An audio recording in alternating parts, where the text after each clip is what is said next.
guys! Welcome back to my channel. So for today's vlog, let me share you my cesarean birth delivery experiences and my story.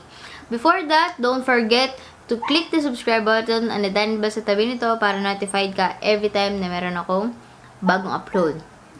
And mapapansin nyo rin na puro ganito yung aking suotan, yung aking ayusan sa mga vlogs na gagawin ko kasi alam niya na taong bahay lang ako, nandito lang naman ako sa bahay. And at the same time, lagi lang nakaipit, bawal mag-vlogay dahil, yun na, mapupunta ano yung hair ko kay baby. So, kailangan lagi nakaipit. At the same time, meron parang headband, something like that. Yan. So, bakit nga ba ako na cesarean? Ayaw pong mag-open ng aking cervix. Hanggang 2 centimeters lang po siya. Kasi nung January 3, ako po ay 38 weeks and 5 days na. So, malapit na akong mag 40 weeks. January 2 ng gabi, nagpunta na kami sa hospital. Kaya lang, gusto ko na nga sanang magpa-admit. Kaya lang walang room. So, ang ginawa namin, bumalik kami ng January 3. So, kinabukasan pa sana ng mga bandang umaga. So, ang ginawa namin, pumunta na kami agad doon. January 3, 5 a.m. Iyon. So, nung 5 a.m. nagpa-admit na ako niyan. And, mga bandang 8:30, yan na, pinasok na po ako sa operating room niyan. Bago ka mapunta sa operating room, marami pang gagawin sa'yo, marami pang ituturok sa'yo. First, syempre yung skin test, tapos ilalagyan ka na ng swero, tapos i-check yung temperature mo, parang may tuturok pa yata sa'yo, something like that, ganyan. Yung skin test, masakit talaga siya. Na-feature siya dun sa isang vlog ko sa birth vlog. Sobrang sakit ng skin test, grabe. Na parang ang sarap sa pakin ng nurse. Pero buti na mabait yung nurse. So, yun. Tapos, bawal ka na kumain. Bawal na kumain, kaya, yun. Hindi na ako nakakain nun. Kahit oho na ako, bawal na talaga. Ayan. Tapos, pagdating ng operating room, syempre, pinagsuot na ako ng, tawag dito, ng gown, yata yung tawag doon. Tapos, dumating na nga yung anesthesiologist, kinausap na nga niya ako, and yung mga nurses nandun din, tas yata may midwife yata dun sa room. Ayan, so, nung nakahiga na ako sa operating room, syempre makikita mo yung isang malaking parang ilaw yata, na puro ilaw.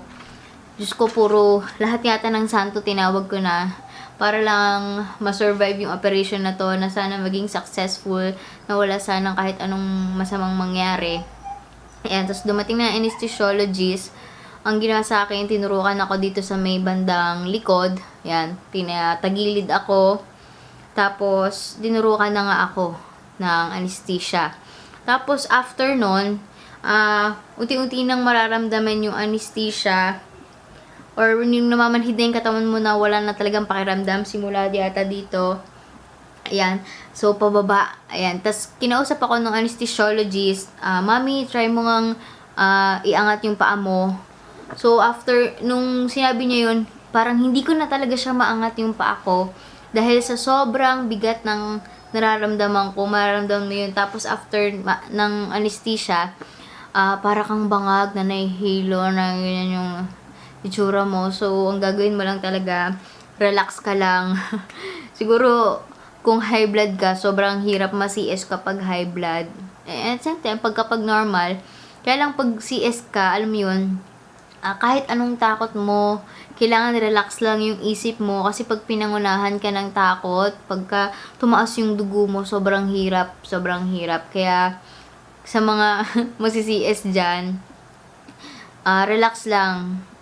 Isipin nyo lang na makakaraos din kayo. Saglit lang. Actually, saglit ng operation. Mga 30 minutes lang yata to 1 hour yung operation.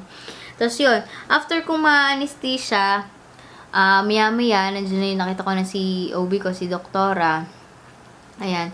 Tapos, hindi ko na alam kung ano yung nangyari. And may kita ko dun sa taas, na yung parang mga ilaw.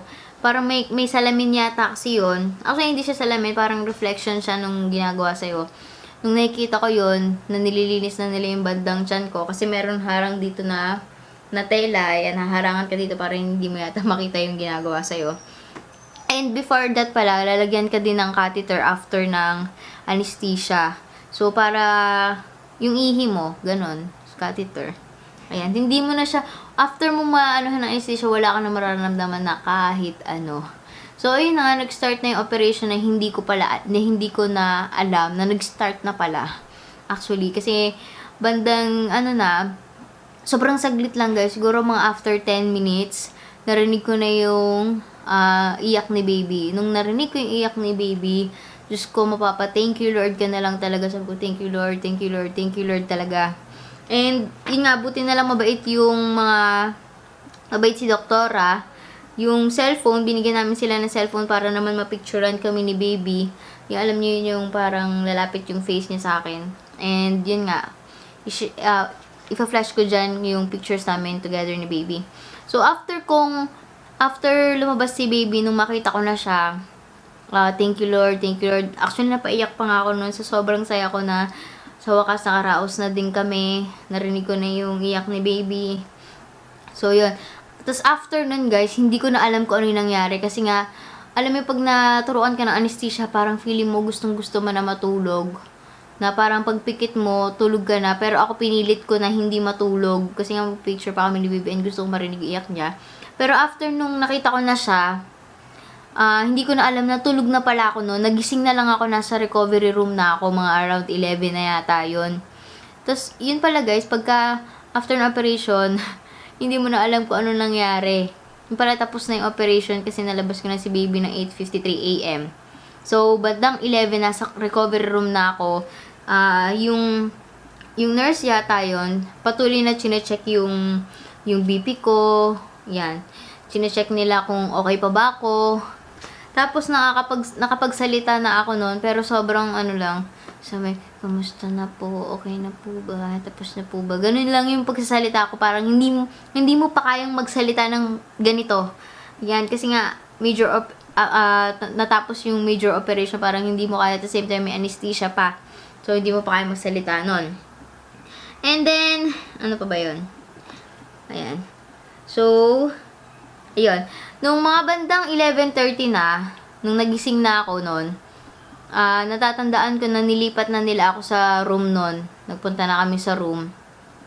And, inintay ko nga na, nung pagdating ko sa room, wala akong ibang ginawa kundi matulog ng matulog. Pero pinipilit ko na magising. Ayan, kasi nga gusto kong mabalita kung anong nangyari kay baby. And yun nga, nalaman ko na nasa ICU siya. So, hindi na ako nakatulog noon simula nung nalaman ko. Ayan. Tapos, bumisita sa akin yung mga nurses. Chinecheck yung BP ko pa rin, yung temperature ko. Ayan. Tapos, after 6 or 8 hours yata, sinabihan ako na pwede na nga daw akong kumain. Pero hindi pa pwede yung rice. Kasi, kailangan mo nang mataay or mautot. Ayan, bago ka kumain ng heavy meal. So, ang sinabi sa akin, pwede na daw akong kumain, pero, biscuit lang, or biscuit lang, mga tinapay, mga mamon, na hindi mabigat sa tiyan, tsaka tubig. So, kailangan kong uminom ng tubig, kasi, nung pagkalabas ko sa room, tinanggal na agad yung catheter ko, at nilagyan na ako agad ng, diaper. Diaper talaga yung pinalagay ko para hindi magli-leak. Ayan. Tapos, natatandaan ko guys, yung naglinis sa akin, like, oh my God, lalaki yata yun or parang bakla siya. So, nagtaka ko, sabi ko, bakit gano'n? Bakit lalaki yung naglilinis sa akin? Sa private part ko, bakit gano'n? Ba't hindi babae? So, wala na akong nagawa. Sabi ko, sige, okay lang. Total, ilang beses na rin naman sila nakakita. Pero, syempre, diba, iba pa rin yung, lalaki yung naglilinis sa'yo. Actually, hindi naman siya totally lalaki. Para siyang bakla. Ganun. Pero, care lang. Kasi nga, nilinis na niya ako, tapos nilagyan ako ng binder. Ayan. Tapos, hirap na hirap pa rin syempre tumayo. Ang hirap-hirap tumayo, ang hirap-hirap gumalaw. Na parang, after the operation, ka lang, steady ka lang. Kung ano yung position mo, ganun lang talaga kasi mararamdaman mo pa na medyo mabigat pa yung katawan mo. Tapos, nung nalipat na nga ako sa room, kailangan daw na maihi ako kasi tinanggal na nga yung catheter. So, kinagabihan, kailangan ko na daw maihi. Kung hindi, kinabukasan, kakabitan ako ng catheter. So, inisip ko, oh my God, lalagyan na naman ako ng catheter. Nung nilagyan ako ng catheter, may anesthesia yun. Sabi nila, pag nilalagyan ka daw ng catheter, masakit. So, nasa isip ko, mindset ko yung sarili ko, oh, kailangan mong maihi, kailangan mong maihi, kailangan mong maihi. Naka-ano ako na, naka-diaper ako na kailangan mong maihi, kailangan mong maihi. So, bandang mga 11 yata or 12 or madaling araw na yon, hindi ko matandaan kung anong oras na yon.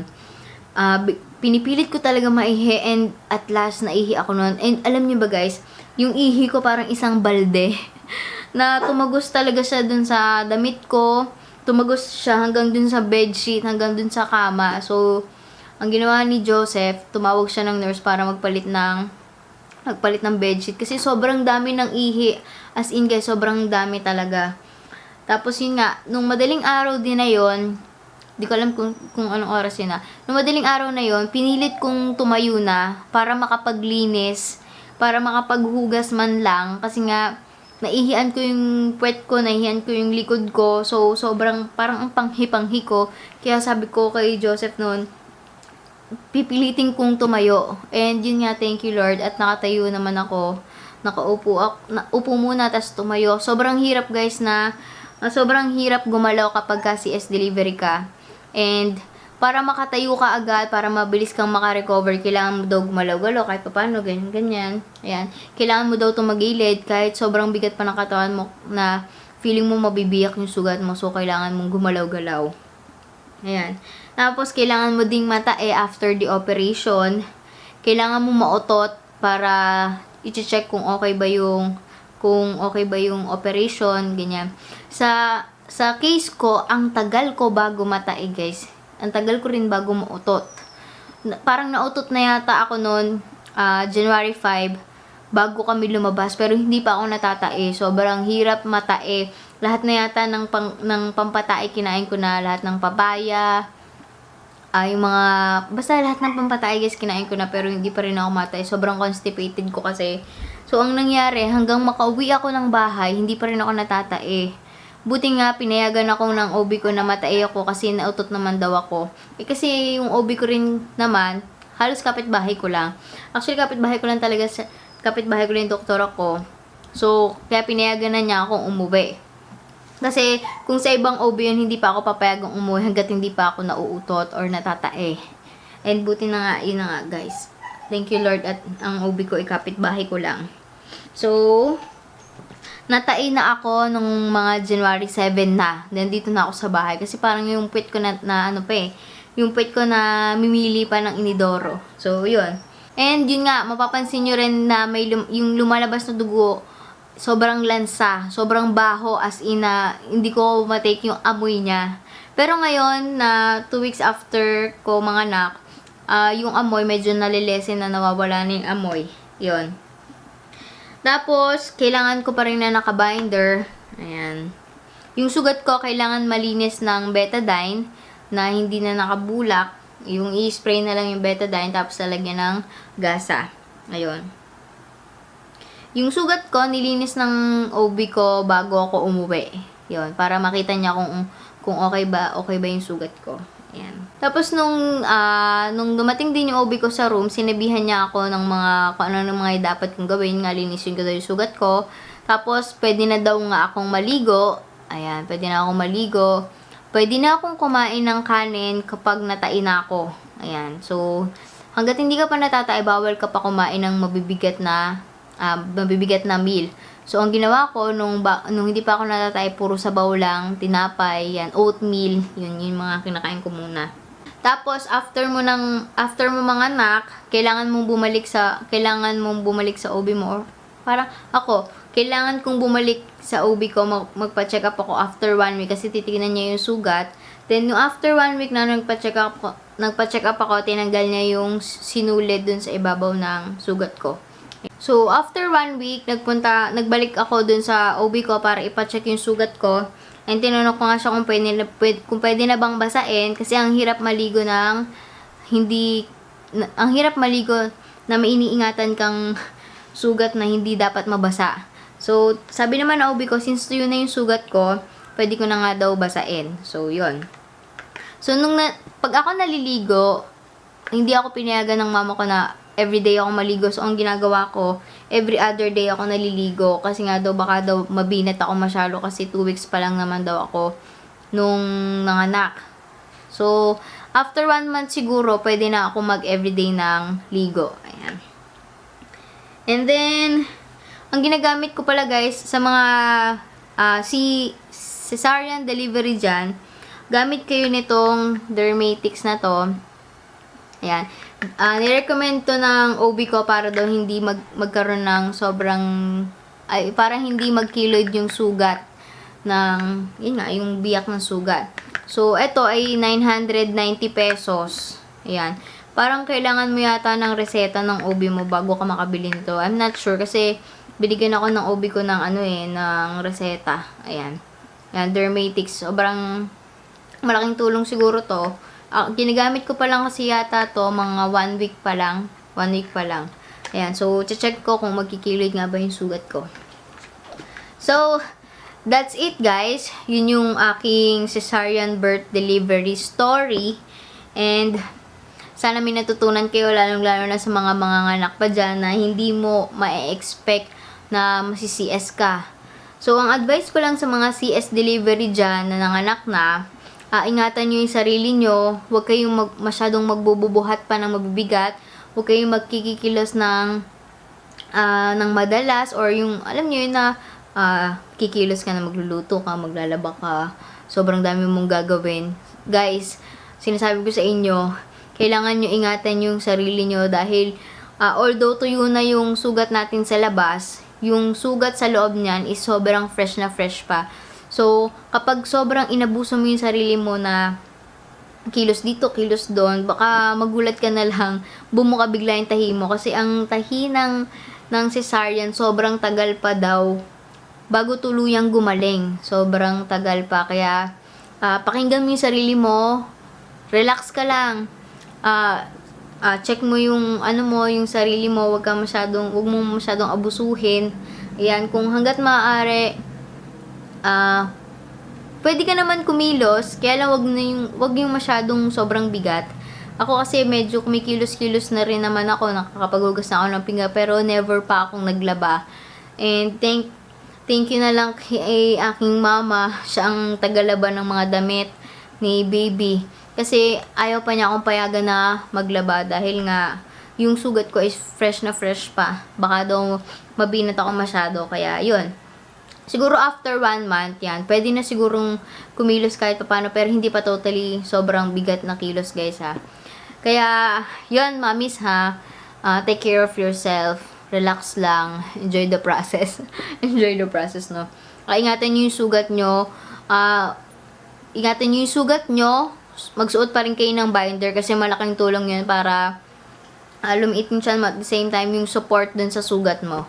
So, yun muna, guys. Thank you so much for watching. Don't forget to like, comment, share, and subscribe to my YouTube channel. And sa mga mommies out there na CS delivery din, comment kayo ng mga experiences nyo din. Yon.